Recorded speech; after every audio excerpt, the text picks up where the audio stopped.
I posed a question to my followers on Facebook yesterday, actually, that I believe warrants a good discussion between us. I told you, I warned Brand. I said, we're going to be covering more discussional topics tonight than actual news articles because there's some meaty conversations I'd like to have.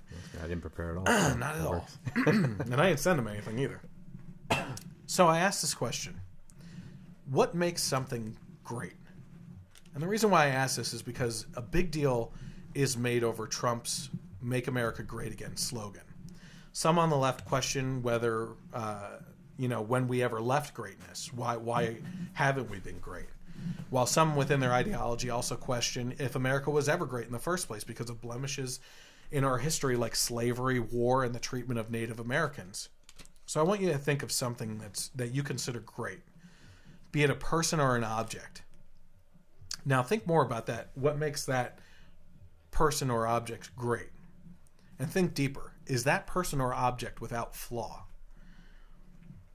My point is America has some horrifying history behind it, but we are a great nation. Our greatness as a nation comes from our ability to realize and learn from past mistakes and move forward together as a nation with people from different races, religions, sexual preferences, and social classes. We're different from other countries when it comes to the makeup of our citizens and our Constitution that grants us protections from our own government.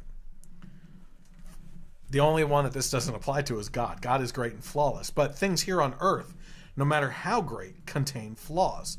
Sometimes greatness can only be achieved after great stumbles along the way. It's deep.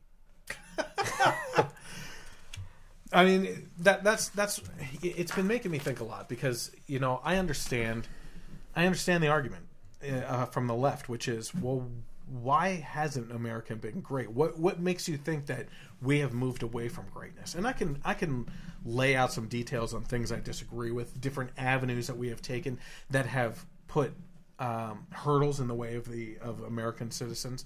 But at the same time, to bring up our history of slavery and everything as a means of why we're not great. Well, we overcame those things. And certainly friends of mine like Matt, who's been on the podcast, would certainly still point out that we have a long way to go yet and everything. But that is the path that we have taken as a country. We have not chosen to stop and hold on to certain things that are deemed unnecessary or evil, right? We have made progress by working together as a country. And, certainly, Jeff... Our liberal person who usually tunes in and has a lot of questions and likes to rip into me.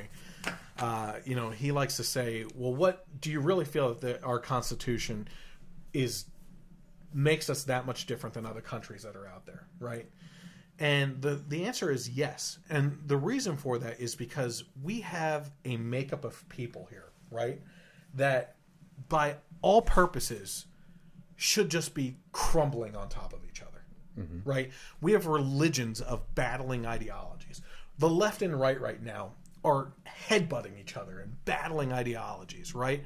But because of our Constitution, because of the way that our country is built and working together, we have this ability to overcome all these obstacles and realize in the end that, we have this ability to work together despite all these differences, And so, yes, I think that we are different than every other country out there.